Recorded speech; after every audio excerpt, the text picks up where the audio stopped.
ለኃጢአት እንዳልወጣ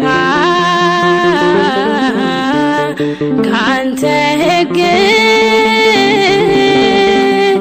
ማዳንህን ልፈልግ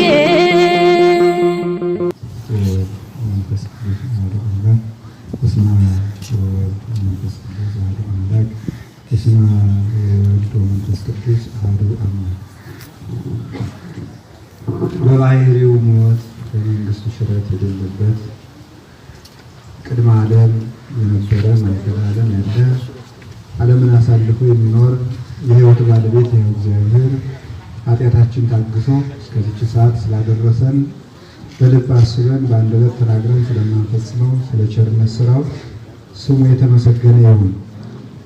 እግዚአብሔርን የወለደችልን ለድኅነታችን መሰረት ለመሰብሰባችን ምክንያት የሆነችን እናታችን ቅድስት ድንግል ማርያም ወላዲተ አምላክ ለእርሷም እንደሚገባ ምስጋና ይድረሳል። ክቡራን አበው ሊቃውንት፣ መምህራን፣ አባቶቻችን ካህናት፣ ወንድሞቻችን ዲያቆናት፣ የእግዚአብሔር ቤተሰቦች፣ ምዕመናን አንድ አምላክ በሚሆን በአብ በወልድ በመንፈስ ቅዱስ ስም እንደምን ዋላችሁ? እንደምን ሰነበታችሁ? እንደምን አመሻችሁ? ኃጢአታችን የታገሰ በቸርነቱ በቤተ ክርስቲያኑ እንድንሰበሰብ የፈቀደልን የአባቶቻችን አምላክ ቅዱስ እግዚአብሔር ስሙ የተመሰገነ ይሁን። እንደወደደ እንደፈቀደ የፈቀደውን ያህል ሰዓት እንድንማማር ቅዱስ ፈቃዱ ይሆንልን።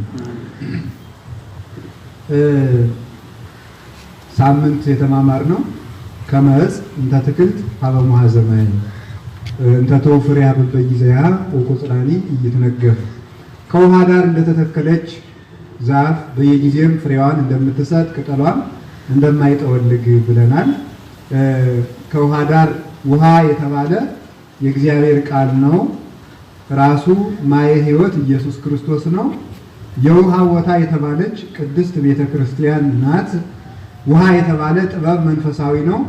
ከዚያ የተተከለ ሰው ክርስቲያን በመዓልትና በሌሊት ቅዱስ መጽሐፍ ከሚነገርበት ብሉያት ሐዲሳት ከሚተረጎሙበት የእግዚአብሔር መንፈስ ያጻፋቸው መጻሕፍት ከሚተረጎሙበት ከቤተ ክርስቲያን የማይታጡ ክርስቲያኖች እነዚህ ከውሃ ዳር የተተከሉ ዛፍ የተተከለ ዛፍ ይባላሉ።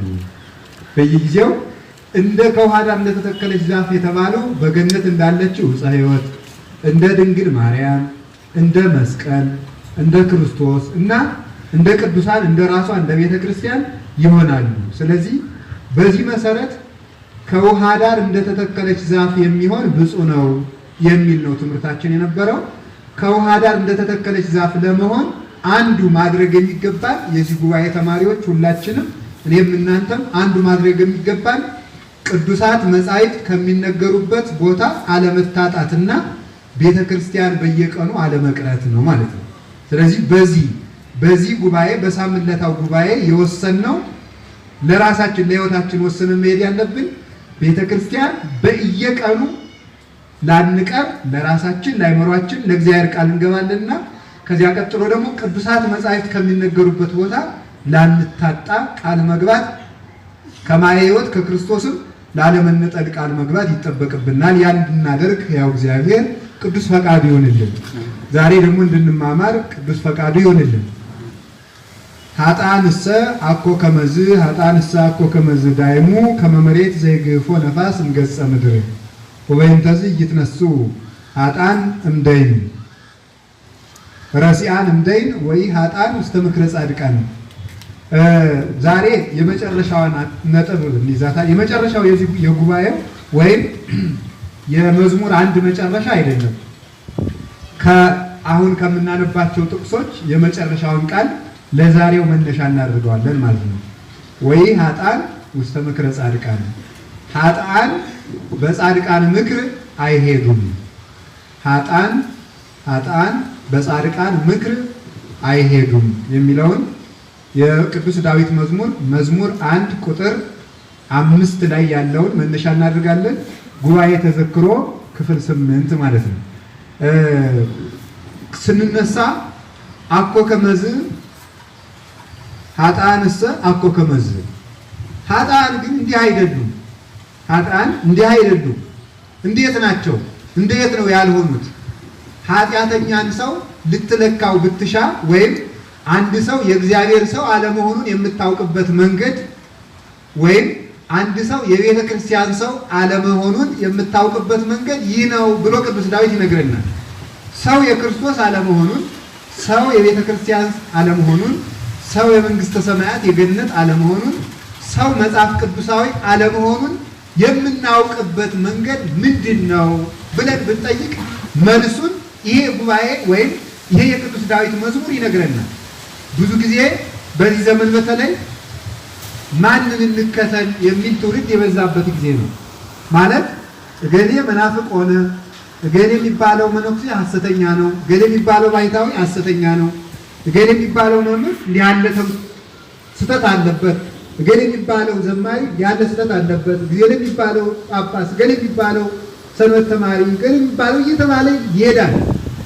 እስከ መጨረሻው ማዕረግ ድረስ ይሄዳል እና ትክክለኛ የቤተ ክርስቲያንን ሰው የምንለካው ወይም ትክክለኛ ያልሆነውን ሰው ከቤተ ክርስቲያን ለይተን የምንረዳበት መንገድ ምንድን ነው ሲባል ቅዱስ ዳዊት አኮ ከመዝ ኃጥአንሰ አኮ ከመዝ ኃጢአተኞችን ወይም የእግዚአብሔር ሰው ያላደሉትን የቤተ ክርስቲያን ልጆች ፍሬዎች ያልሆኑትን የምትለያቸው በዚህ ነው።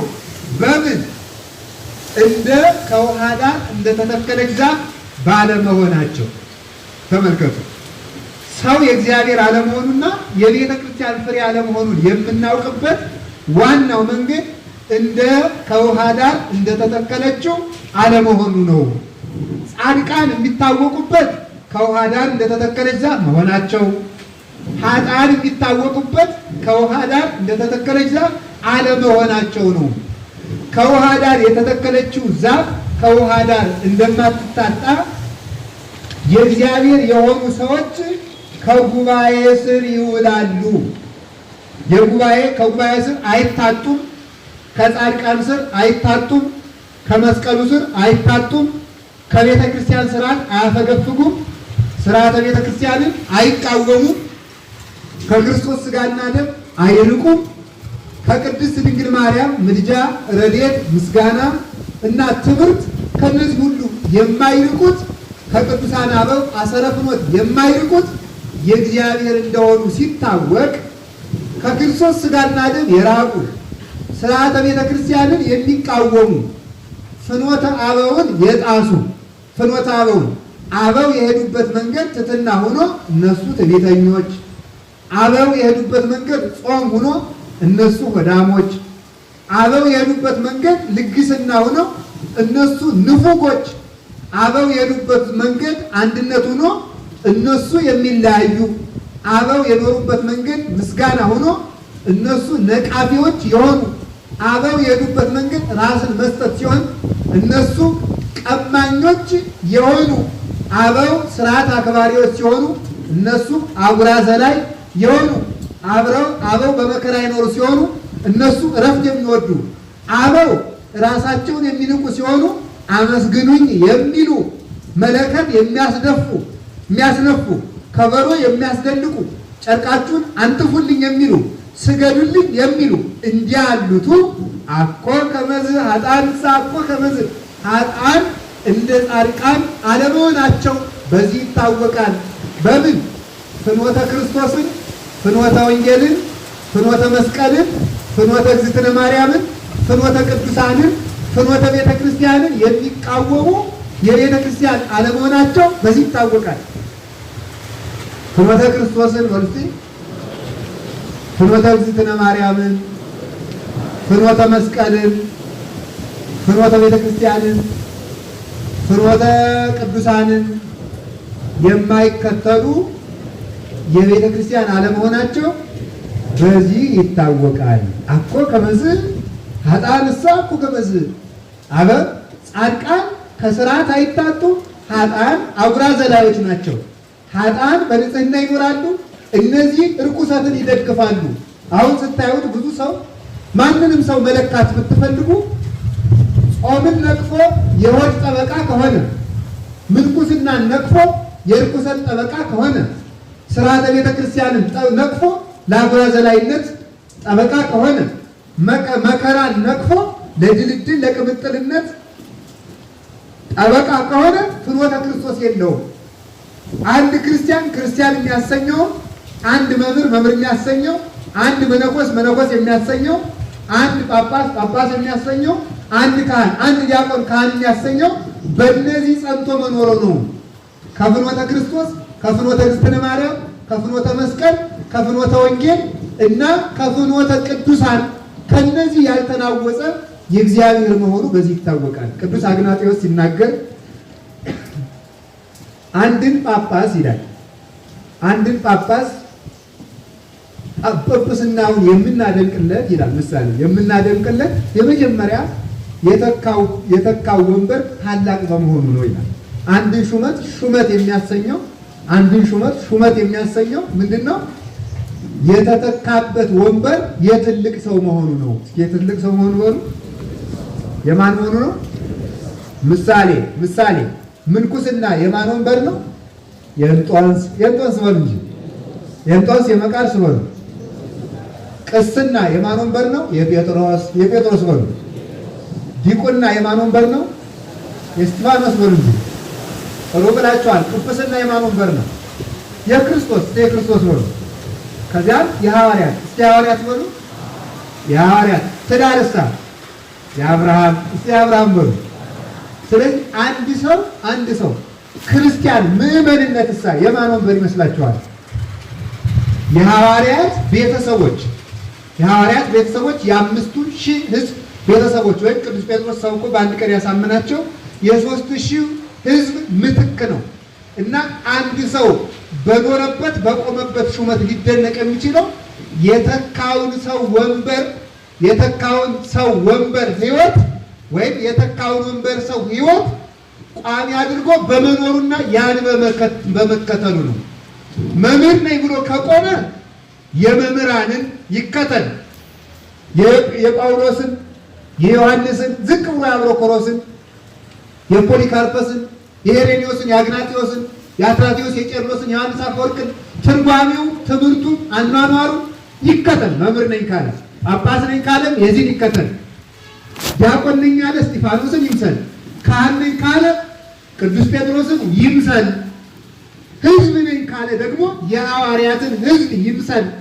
ስለዚህ የተካውን በመምሰሉ በዚህ ይታወቃል። ነገር ግን አለ አቆ ከመዝ ኃጥአንሰ አቆ ከመዝ ኃጢአተኛ መነኩሴ ነኝ ካለም በእንጦንስ በመቃርስ ምትክ ከሆነ እንጦንስ መቃርስ እንደመምሰል ምን አለበት? መከራ መቀበል ይጠበቅበታልና ኃጥአን ግን እንዲህ አይደሉም። እስቲ ኃጥአን እንዲህ አይደሉም በሉ። ስለዚህ አንድ ሰው የቤተ ክርስቲያን አለመሆኑ በዚህ ለይታችሁ ማወቅ ትችላላችሁ። ስርዓተ ቤተ ክርስቲያን የሚያጓድል ባይታዊ ሆኖ እውነቴን ነው የምነግራችሁ። ቤተ ክርስቲያን እየተበጠበጠች ስለሆነ ነው የምነግራችሁ። ባይታዊ ሆኖ የጳውሊን ስርዓት የማይከተል መነኩሴ ሆኖ የእንጦንስን ስርዓት የማይከተል ካህን ሆኖ የጴጥሮስን ስርዓት የማይከተል መምህር ሆኖ የቄርሎስን ትርጓሜ የማይተረጉም የማይከተል ዲያቆን ሆኖ በእስጢፋኖስ ስርዓት የማይኖር ባለትዳር ሆኖ የአብርሃምን መንገድ የማይከተል ሹም ሆኖ የዳዊትን መንገድ የማይከተል እንዲህ ሰሎሞንን መንገድ ተከትሎ ጥበብ የማይፈርድ ለሕዝቡ እኔን ግደለኝ የማይል ከሆነ ጠማማ መሆኑን በዚህ እናውቀዋለን። ቤተ ክርስቲያን የቆመ ሁሉ ልክ እየሆነ እንዳይበጠብጠን የምንለካበት እሺ ይሄ ሰው ምንድን ነው? እንዲህ ነው። ለምሳሌ እንዲህ ነው። እንዲህ ከሆነ ምሳሌ አሁን እንደው በዚህ ዘመን አይጣል አይጥረስ ነው። እኔ እውነቴን ነው። ያጋንንትን ድምፅ በቴፕ እየተቀረጸ ይሰጣል። ያጋንንት ስም አባ ገሌ ሲያስለፈልፉት፣ ባይታዊ ገሌ ሲያስለፈልፉት እየተባለ ማለት ነው። ይሄ ጭንቅ እኮ ነው። ባይታዊ አውሊ እንደዚህ አድርጓል አላደረገም። የኖረ በበረሃ ብቻውን። ባይታዊ ማለት ሲጀመር ብቸኛ ማለት ነው። ባይታዊ ማለት የቃሉ ትርጉም ብቸኛ። አንድ ደቀ መዝሙር እንኳን ካስከተለ ባይታዊ አይባልም። መቼስ እነሱ መልስ አያጡም። እንግዲህ እናንተ መነኩሴ ተብሎ እንጦንስ በበረሃ ይኖረ እናንተ እንግዲህ ከተማ ምን አላችሁ ይላል። አዎ ስለሚሉ በዚያውም አስገብቶ መናገር ነው። ጥያቄውን ሳያነሱ እኛ እናንሳው። አሁንም እኔ እዚህ የተቀመጥኩት ስራ ፈትቼ ከሆነ አዎ እዚህ መቀመጥ የለብኝም። ለመምህርነት ግን ሐዋርያትም መነኮሳት ናቸው። ቄርሎስ አፈወርቅም መነኮሳት ናቸው። ወደ አንዱ ተጠሩ።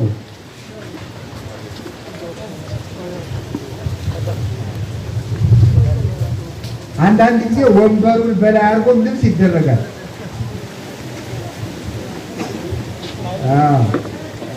ሁላችሁ በጣም ጥሩ ልብስ ነው እሱ።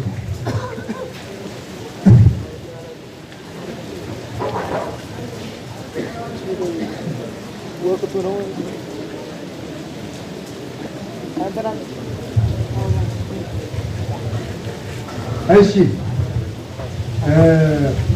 እዚያው ላይ የቆማችሁ ወንበሩን መልበስ ትችላላችሁ። ይጠብቃል። እሺ እንዴ በጣም እግዚአብሔር እንደወደደ በጣም ትልቅ ሕዝብ ነው በእውነት። እግዚአብሔር ባወቀ ለቃለ እግዚአብሔር ያላችሁን ፍቅር እያሳያችሁ ነው። እግዚአብሔር ያስፈጽመን ሁላችንም እና የምንለይበት ዋናው ነገር በዚህ ነው። ባይታዊ ማለት ብቸኛ ማለት ነው። ብቸኛ ከሆነ አንድ ደቀ መዝሙር ማስከተል አይለበትም። ስለዚህ አይ ለማስተማር ከተማ መውጣት አለብኝ ካለ ደግሞ ባይታዊ መባሉን ማቆም አለበት። እና አቡነ ገብረ መንፈስ ቅዱስ ቅዱሳን አባቶቻችን እና አቡነ ገብረ መንፈስ ቅዱስ ሰው ሲፈውሱ ኑረው ሰው ሁሉ እዚህ አካባቢ ገብረ መንፈስ ቅዱስ ነበሩ አሉ እያለ ሲመጣ እነሱ እየሸሹ ይሄዱ ነበረ። እነሱ ሸሽተው ሄዱ። ባለ አንድ ሰው በሽተኛ ይዞ መጣ።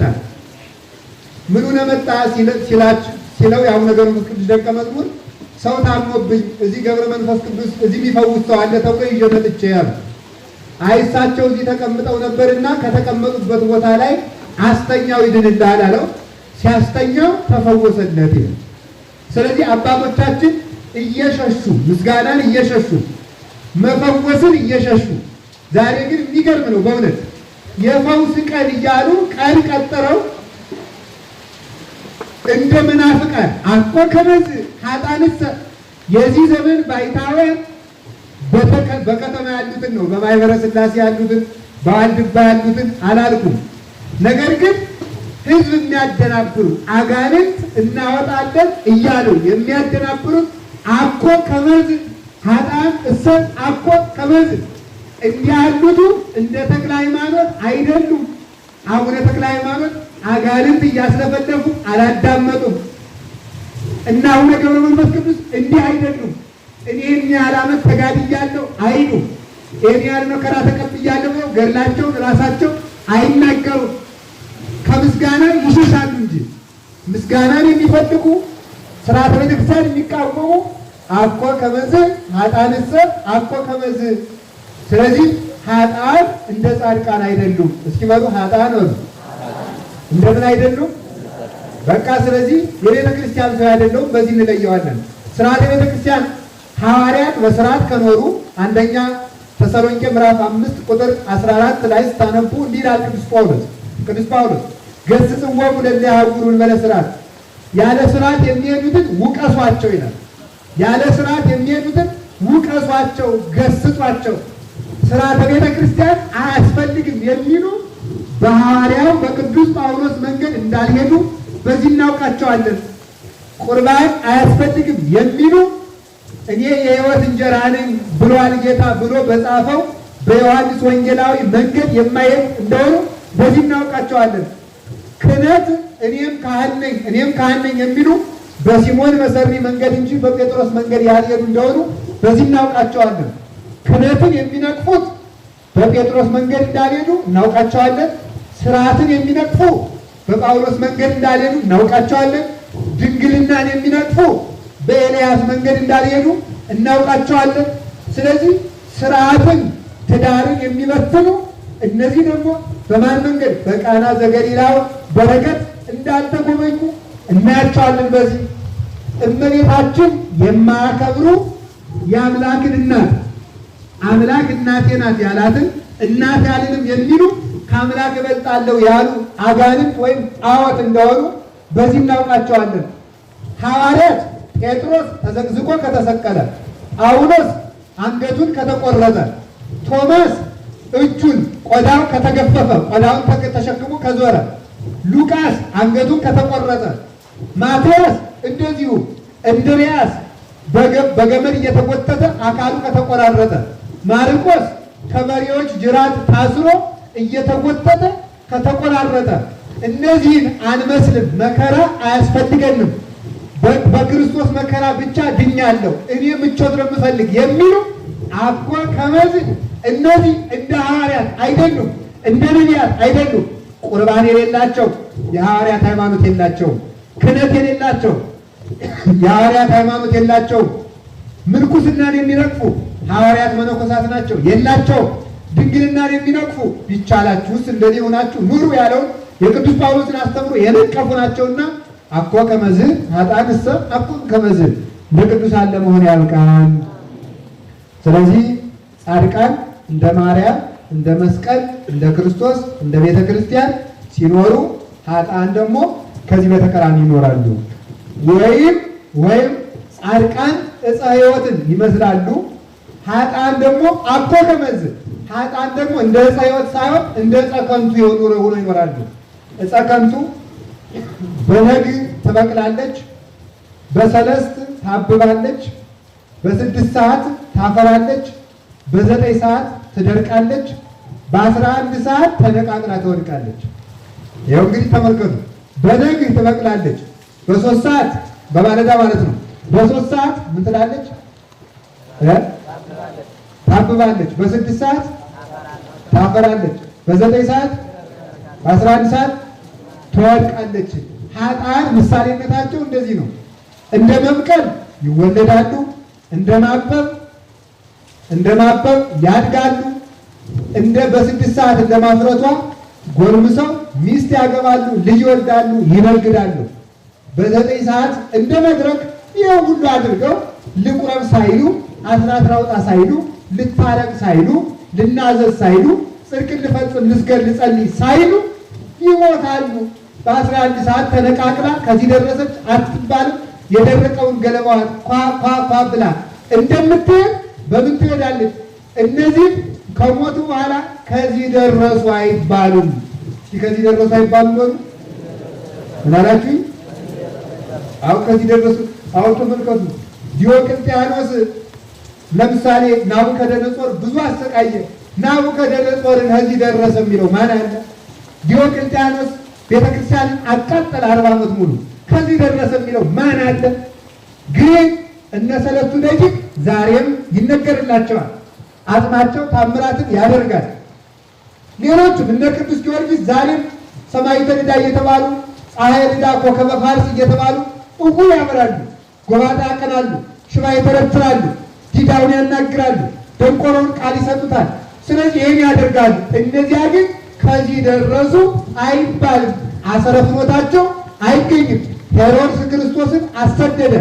ከዚያ በኋላ ግን ክርስቶስ ተሰቅሎ ተነስቶ ምዕመናንን ሲያፈራ ሄሮድስ ግን ከዚህ ደረሰ አልተባለም። ከዚህ ደረሰ አልተባለም። ባሉ ኃጥአንሰ አኮ ከመዝ ፈሪሳውያን ክርስቶስን ተማክረው ሰቀሉ፣ ሐዋርያትን አሰቃዩ። ዛሬ የሐና መቃብር ምን ያደርጋል? የቀያፋ መቃብር ምን ያደርጋል? የፈሪሳውያን መቃብር ምን ያደርጋል? ሐዋርያት ግን ዛሬም ታምርን ያደርጋሉ። ሄዶ ማየት ይቻላል ለሚሄድ ሰው። ሮም ከተማ የቅዱስ ጳውሎስ ውስጥ ዛሬ እዚያው ቫቲካን ውስጥ በሌሎች እጅ ቢሆንም የቅዱስ ጳውሎስ አንገት ተቆርጣ ተሽከርክራ ካረፈችበት ቦታ ላይ ጸበል ፈልቋል ዛሬም ድረስ። ስለዚህ ሙታውም ይናገራሉ። ይሄው ጳውሎስ ሕያው ለመሆኑ እናንተ ምስክር ናችሁ፣ እኔ ምስክር ነኝ። ጳውሎስ ባይሞትልኝ እኔ ይህንን ቆብ አላገኝም፣ ይህን መስቀል አላገኝም፣ ይህን ወንጌል አላገኝም።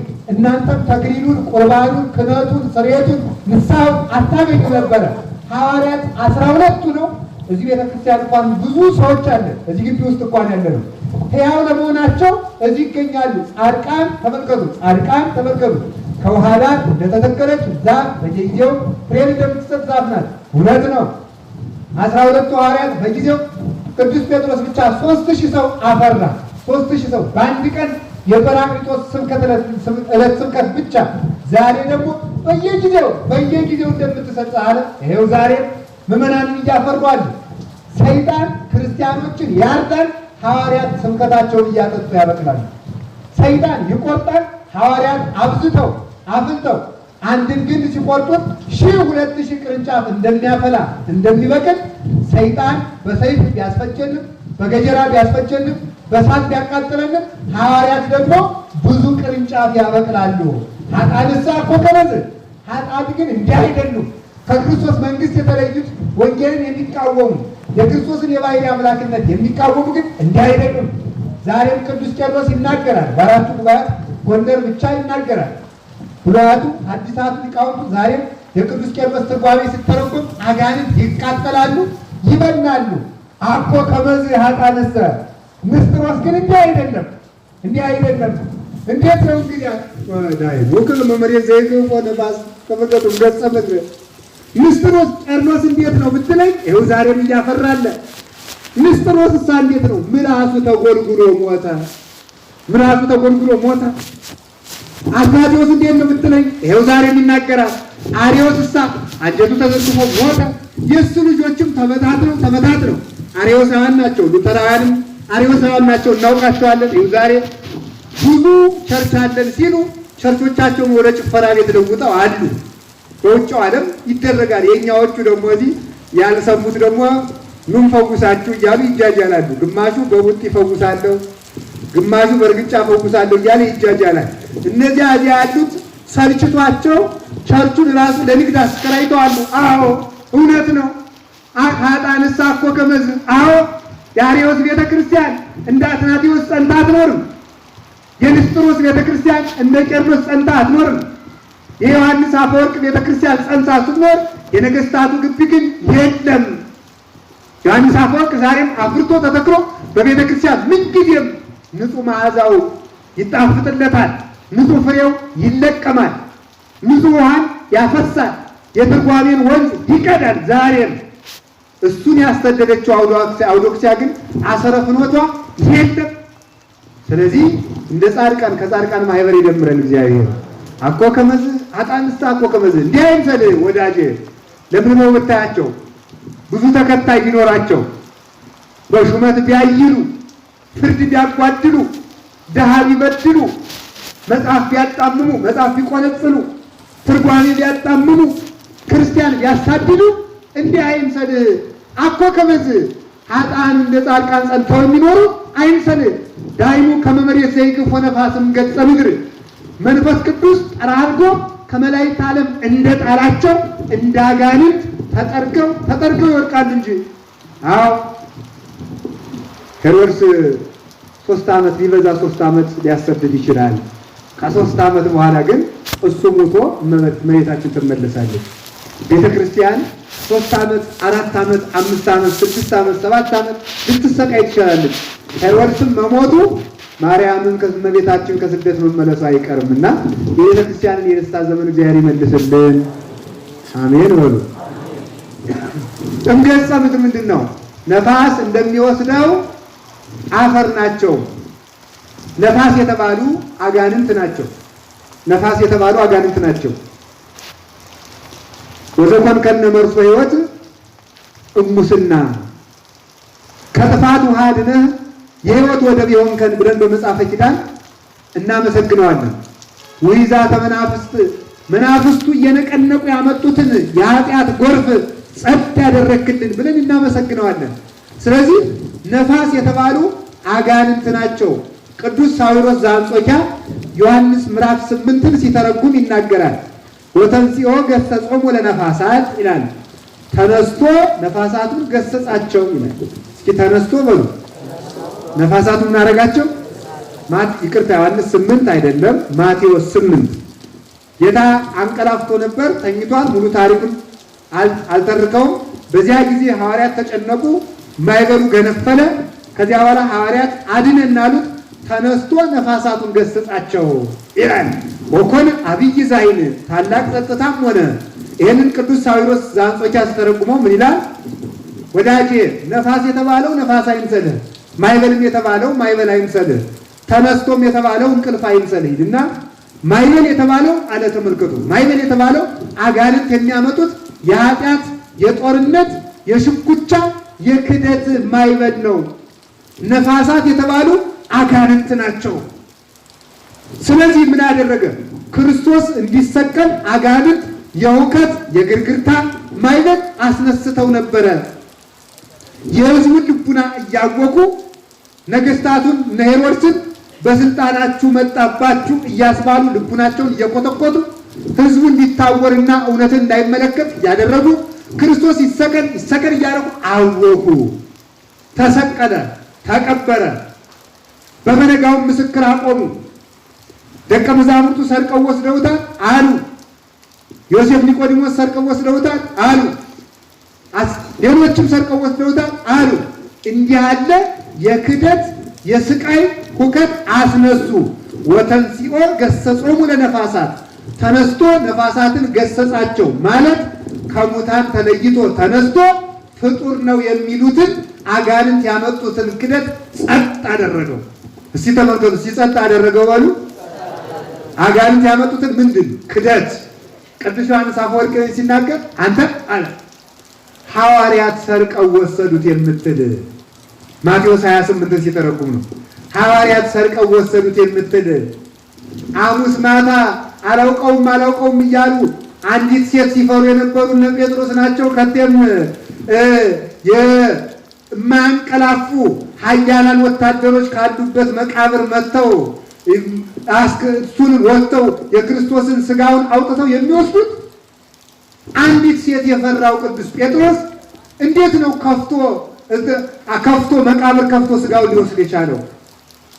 አንድ ሲይዛቸው ነው ቅዱስ አትናቴዎስ። ሁለተኛስ ደግሞ በረሃብ ተሰቃይተው ተቸግረው የነበሩ ሐዋርያት እንዴት ነው እነዚያን ወታደሮች አልፈው የክርስቶስን ስጋ ሊወስዱ የቻሉት? ሁለት። ሶስተኛስ አንተ ሐሰተኛ ምስክር እስኪ ንገረኝ ይላቸዋል ወታደሮችን። ክርስቶስን የወሰዱት ተማሪዎቹ እንደሆኑ ካያቸው ለምን ሰደድካቸው? ለምን ትሰዳቸዋለህ? እንድትሰዳቸው ነው የተቀመጥከው? ካያቸው አትሰዳቸው ነበር። ካላያቸውስ ለምን ሐሰት ትመሰክራለህ? ካላያቸው ወሰዱት ማለት አትችልም። ካያቸው ባልሰደድካቸው ነበረ። ስለዚህ ገንዘብ አውሩሃልና ኢትንስው ህሊያነ እስመ ህሊያን የአውሮሙ አይንቲሆሙ ለጠቢባን እንዳለ ሙሴ ገንዘብ አትውደዱ፣ ገንዘብ አይናማዎችን መምህራን እውር ያደርጋልና እንደተባለ እውነትን እንዳታዩ አውሯችሁ እንጂ ክርስቶስን ካያችሁት ሲወስዱት ካያችሁት ማመች ተሰዷቸው ነበር ብሎ ቅዱስ ዮሐንስ አፈወርቅ ይነገራል። ስለዚህ የራሱ አይሁድ እንቅልፍ የሌላቸው ኃያላን ወታደሮችን ጠባቂ አድርገው ማስቀመጣቸው ለክርስቶስ ትንሣኤ ምስክር እንዲሆን ነው። ባይጠብቁት ኑሮ ጠባቂ ባያኖሩ ኑሮ ተነሳ ስንል ላለማመናቸው ምክንያት የሆናቸው ነበርና ተነስቶ ምን አላቸው? ተነስቶ ነፋሳቱን ገሰጻቸው። እስኪ በሉ ተነስቶ ነፋሳት ምን አላቸው? ገሰጻቸው። ምን ማለት ነው? ከሙታን ተለይቶ ተነስቶ ክርስቶስ ፍጡር ነው የሚሉ ሎቱ ስብሐት አጋንንትን በትንሣኤው ገሰጻቸው። እስኪ በትንሣኤው ገሰጻቸው። አዎ በመነሳቱ በ50ኛው ቀን መንፈስ ቅዱስን ላከና በሐዋርያት አንደበት 72 ቋንቋ ሲነገር በትንሣኤው አጋንንትን ገሰጻቸው። መንፈስ ቅዱስን አውርዷልና ክርስቶስ ባይነሳስ መንፈስ ቅዱስ ባልወረደ ነበር። መንፈስ ቅዱስ ባይወርድስ ኑሮ ሐዋርያት 72 ቋንቋ ባላወቁ ነበር። አጋንንትን ባላወጡ ነበር። ታምር ባላደረጉ ነበር። እነ ቅዱስ ጴጥሮስ በጥላቸው ድውይ ባለፈወሱ ነበር።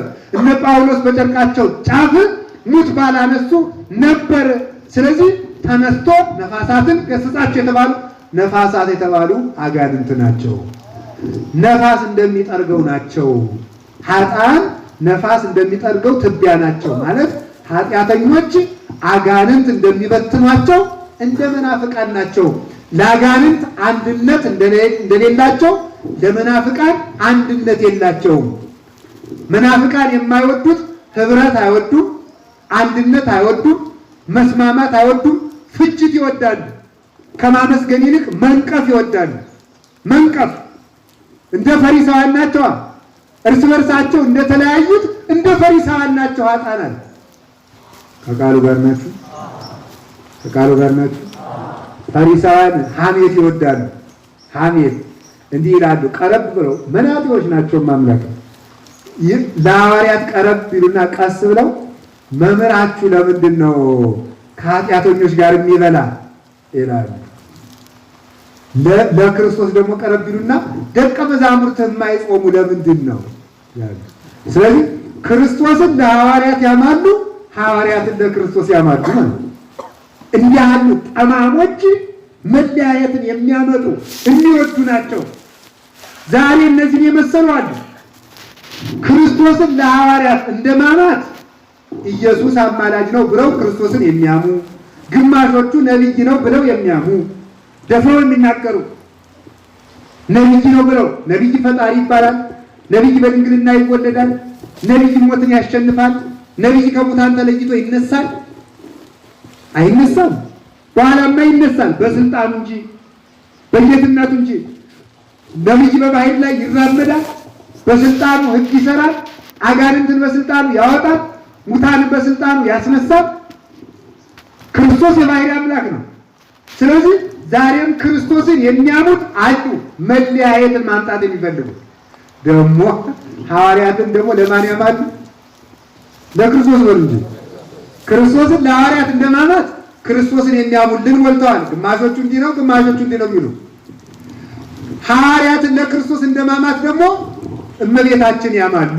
እንደኛ እኮ ሰው ናት፣ ደካማ እኮ ናት ይላሉ። ለአዲስባት በእውነቱ አስቀድማ መንፈስ ቅዱስ በእሷ ከኃጢአት ሊጠብቃት አድሮባት ሳለ ነገር ግን ኃጢአት አለባት እንደኛ ብለው ያማሉ። ሐዋርያትን ያማሉ፣ አቡነ ተክለ ሃይማኖትን ያማሉ። የቅዱሳንን ገድል ማጠልጠል ይወዳሉ።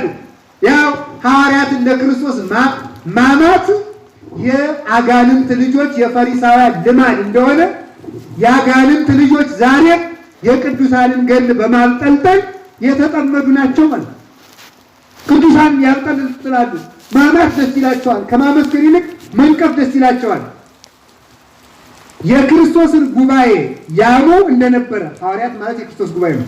ቤተክርስቲያኒቱን ዛሬ ያሟታል። ያልበራላት ጉባኤ፣ ጣዖት የምታመልክ ጉባኤ፣ ቤተ አማልክት የሆነች ክርስቶስን እያመለከች አምላኳ አንድ ክርስቶስ ሆኖ የምትፈትተው አንድ ክርስቶስ ሆኖ ቅዱሳንን ግን ለአርአያነት፣ ለምልጃ፣ ለረድኤት፣ ለጥበቃ የምትቀበላቸው ሲሆን እውነተኛው የባህሪ እረኛዬ ክርስቶስ ነው፣ አምላኬ ክርስቶስ ነው ብላ የምታምነውን ቤተክርስቲያን ቅዱሳንን እንደምታመልክ፣ ታቦት እንደምታመልክ፣ ብዙ አማልክት እንደምታበዛ የሌላትን ነውር እያመጡ ቤተክርስቲያኒቱን ያማሉ፣ በሐሰት ይከሷታል።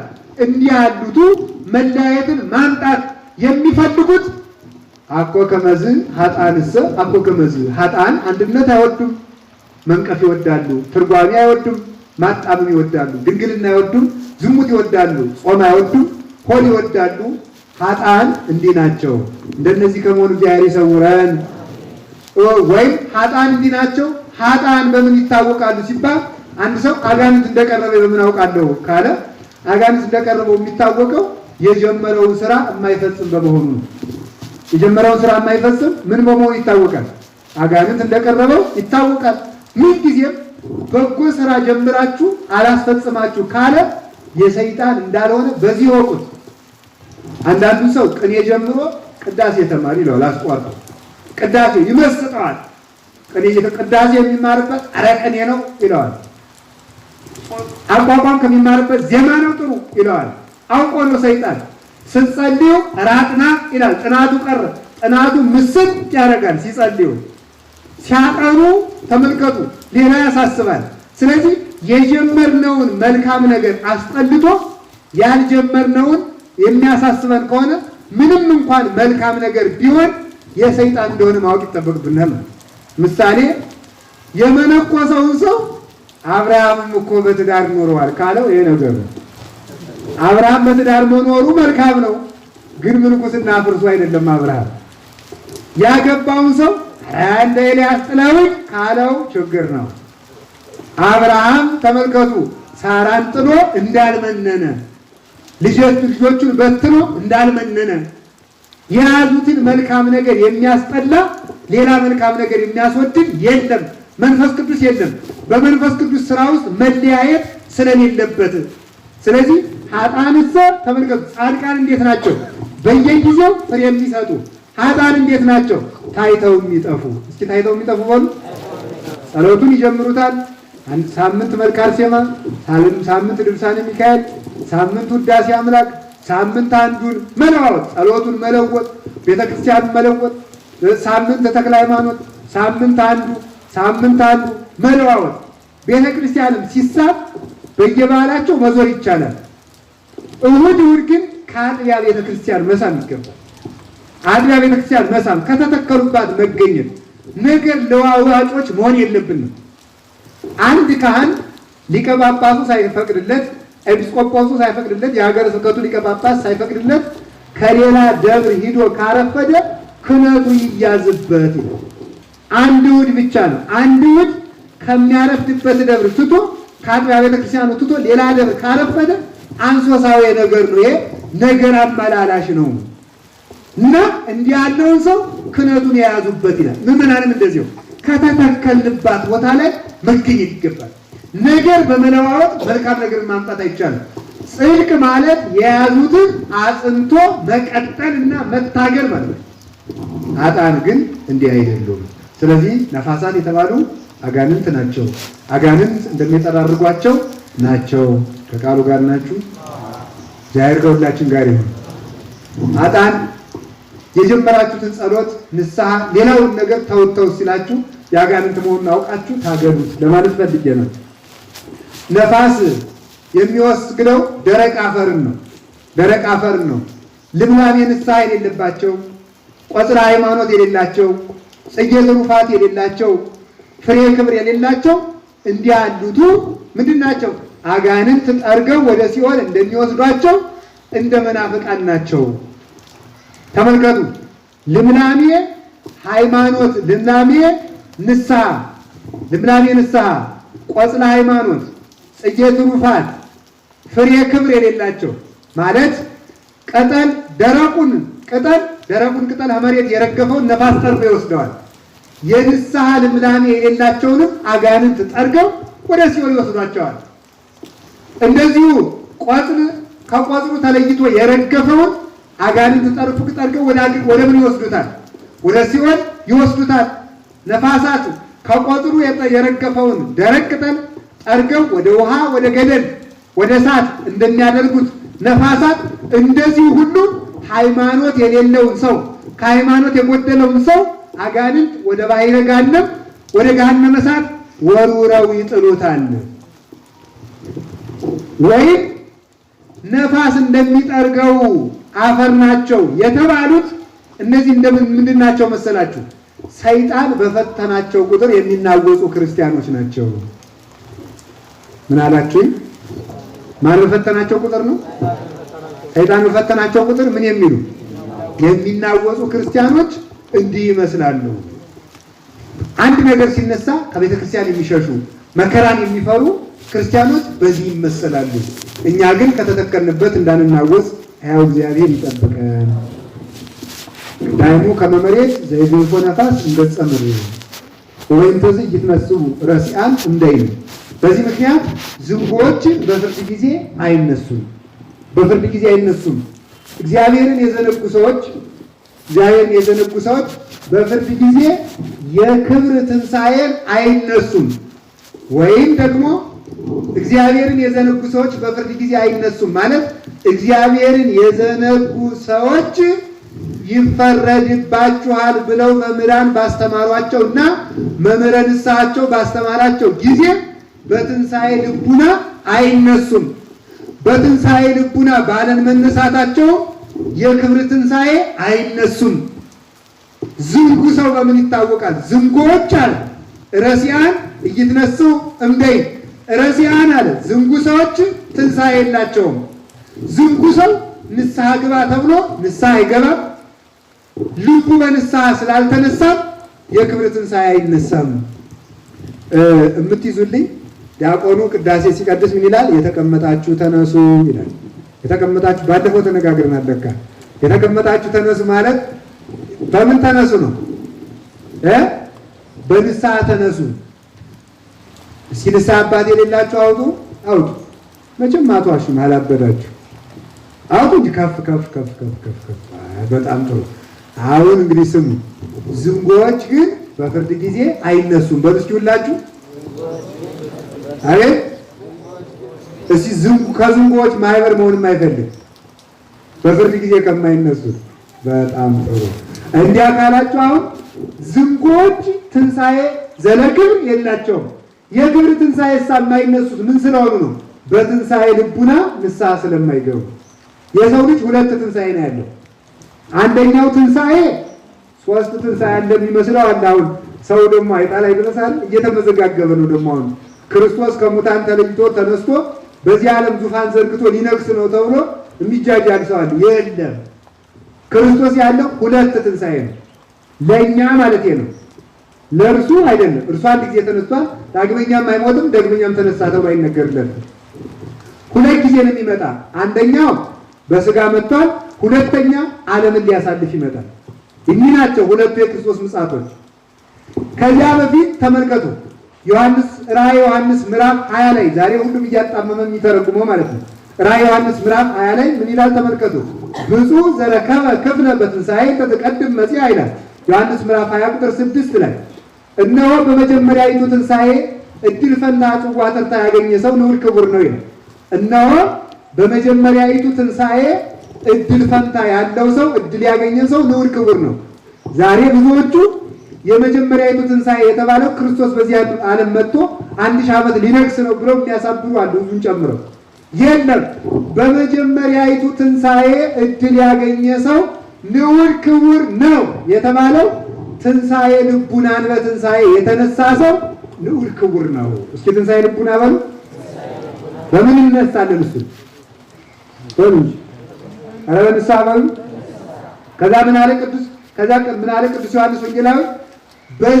በዚህ ሰው ላይ ሞት ስልጣን የለውምና ማለት መጀመሪያ ትንሣኤ ልቡናን በተነሳ ሰው ላይ አጋንንት የነፍስ ሞት ያስከትሉበት ዘንድ ስልጣን የላቸውምና ይላል። ስለዚህ ኃጥአን ባለመነሳታቸው ይታወቃል የተባለው ምንድነው? ለንስሐ ባለመነሳታቸው ኃጥአን የአጋንንት ማህበር መሆናቸው በዚህ ይታወቃል። ስለዚህ ለመዳን ምዳን ካላችሁ ትንሣኤ ልቡና ተነሱ። ትንሣኤ ልቡና እንዲኖረን ፈቃዱ ይሁንልን።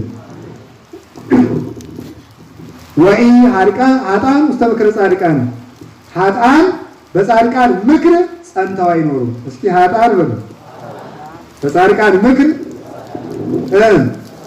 ጸንተው ምን አይሉ አይኖሩም። በሳሙኤል ምክር ሳኦል ጸንቶ እንዳልኖረ በሙሴ በአሮን ምክር ፈርዖን ጸንቶ እንዳልኖረ ሌሎቹም ቅዱሳን አባቶቻችን በመከሯቸው ምክር ጸንተው አለመኖራቸው ኃጥአን በዚህ ይታወቃል። የሚጠፉበትን ምክር ይቀበሉታል፣ የሚለሙበትን ምክር ይነቅፉታል ማለት። ጽድቅ ያስጠላቸዋል፣ ኃጢአት ያስወድዳቸዋል። ነቢዩ ኢሳይያስ እንዲህ አለ። ትንቢተ ኢሳይያስ ምዕራፍ 5 ላይ ሲናገር አሌ ሎሙ ለእለ ይብሉ ለእኩይ ሰናየ ወለሰናይኒ እኩየ፣ ክፉውን መልካም መልካሙን ክፉ ለሚሉ ሕዝብ ወዮላቸው። ክፉውን መልካም መልካሙን ክፉ ለሚሉ ማለት ለኃጢአት ጠበቃ ቁመው ጽድቅን የሚጠሉ ማርን የሚያመሩ ወተትን የሚያጠቁሩ እሬትን የሚያጣፍጡ ለጽድቅ ነቃፊዎች ለኃጥአን ደጋፊዎች ለሆነ ሕዝብ ወዮለት። በየቦታው ስሙ። ማንኛውም መንግስት ወይም ማንኛውም ሕዝብ ሊጠፋ ሲፈልግ ወይም ጥፋት ሊከተለው ሲያሻው ቤተ ክርስቲያንን መንቀፍ ይጀምራል። ማንን መንቀፍ ይጀምራል? ቤተ ክርስቲያንን መንቀፍ፣ ማጥላላት፣ መጨቆን፣ ስርዓቷን መንቀፍ፣ አስተምሯን ማጥላላት፣ ፍርድ ማዳላት፣ ቤተ ክርስቲያኗን ርስቷን መቀማት፣ ማቃለል ይጀምራል። ጥፋቱ ሲጨምር ምን ይላል? በደል ይጨምራል። ስለዚህ ጻድቃን ኃጥአን በምን ይታወቃሉ ሲባል በጻድቃን ምክር ጸንተው ባለመኖራቸው። እኛ ግን በጻድቃን ምክር ጸንተን እንድንኖር ሕያው እግዚአብሔር ይርዳን። ስለዚህ ኃጥአን በሉ በጻድቃን ምክር ጸንተው ምን አይሉም አይኖሩም። ኃጥአን በጻድቃን ምክር ጸንተው ካልኖሩ እኛ ግን ከኃጥአን ማህበር በገሃነም እንዳንጨመር በጻድቃን ምክር ጸንተን እንኖራለን። ጸንተን እንድንኖር ሕያው እግዚአብሔር ይርዳን። ያስተማረን እግዚአብሔር የተመሰገነ ይሁን። የጻድቃንና የኃጥአን መንገድ የሚለውን ሳምንት እንነጋገራለን። መልእክት ላስተላልፍ።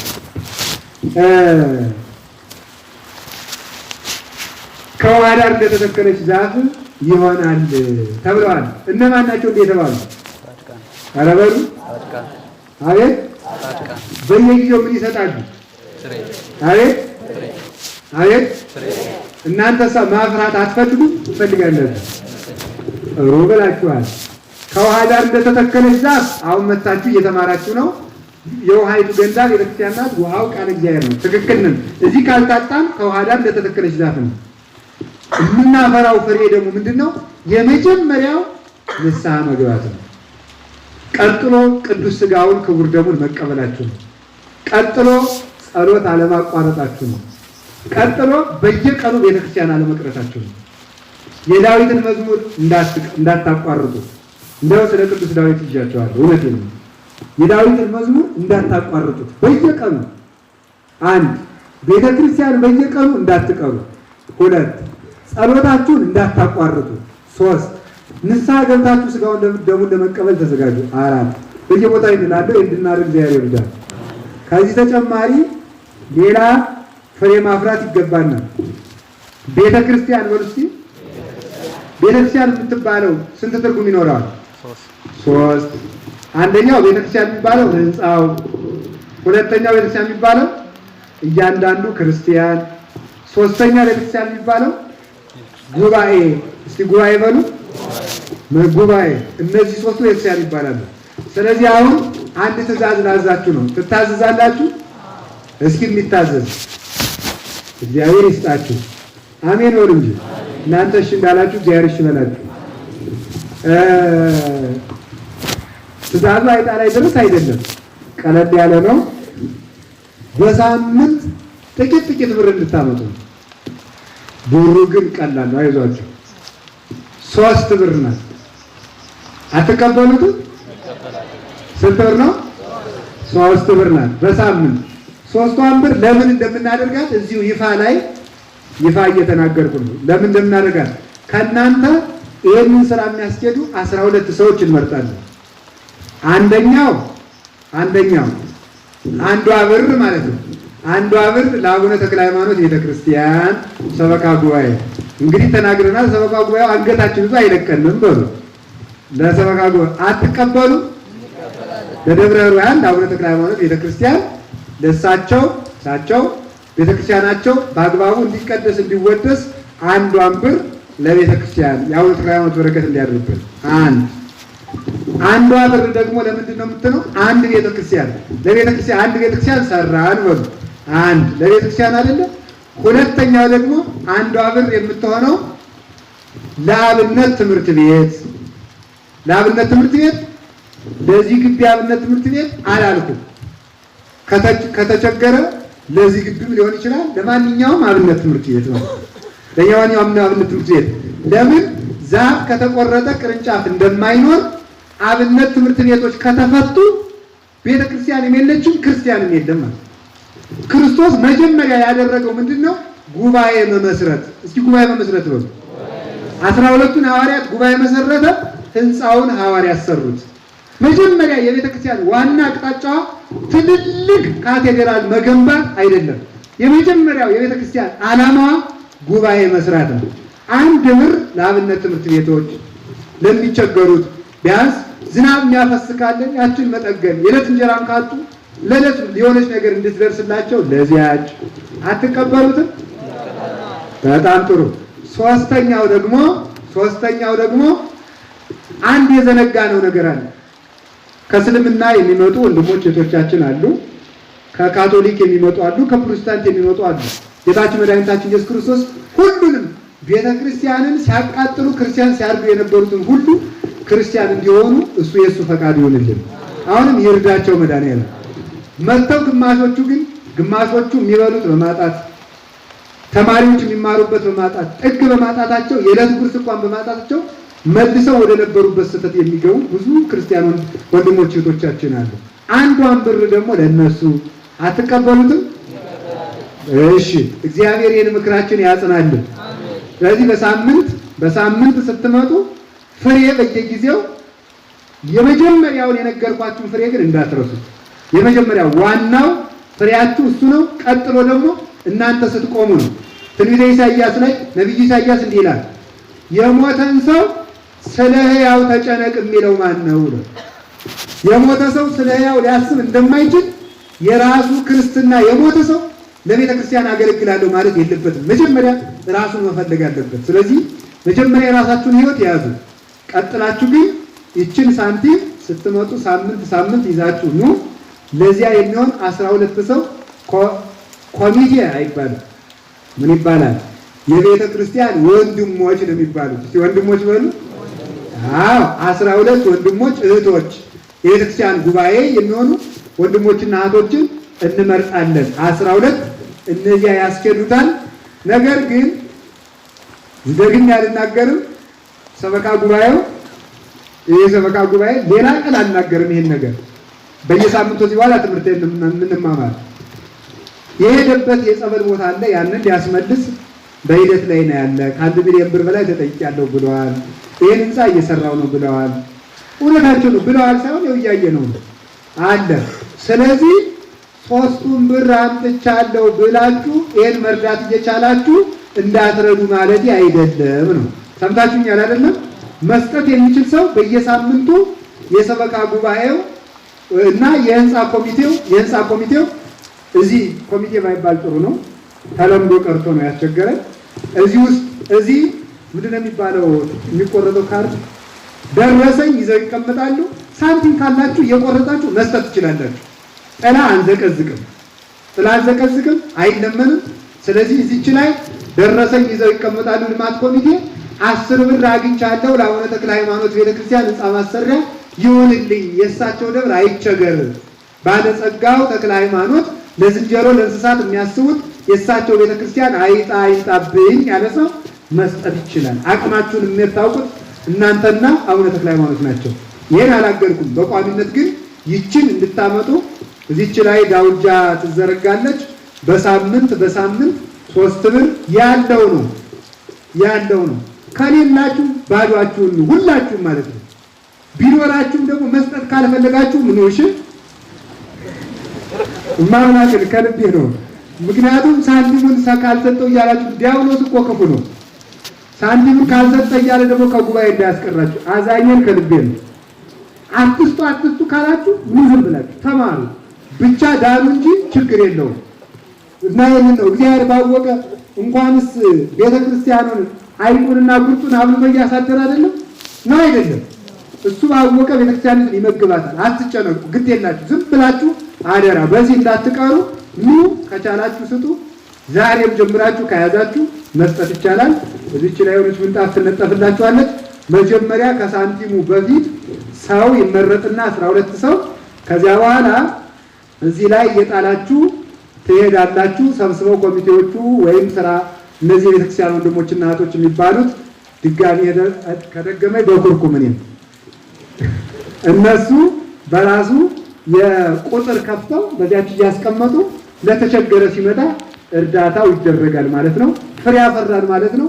ንስሐችን እየገባን ስጋው ደግሞ እየተቀበል ደግሞ ተክለ ሃይማኖት እየጸለዩልን ትምህርታችን እንዳንጠፋ እየተማር በዚያውም ደግሞ የሰማይ ቤታችን እንስራ ብዬ ነው እንድንሰራ ያው እግዚአብሔር ፈቃዱ ይሁንልን። አሜን። ስለዚህ ይሄንን ለማስተላለፍ ነው ያስተማረን እግዚአብሔር የተመሰገነ ይሁን። ትምህርቱን የከፈልኩት ለዚህ ነው። ሳምንት እንነጋገራለን። አሁን ሳይመረጥ ሰው እንዳትሄዱ። እግዚአብሔር ከሁላችን ጋር ይሁን።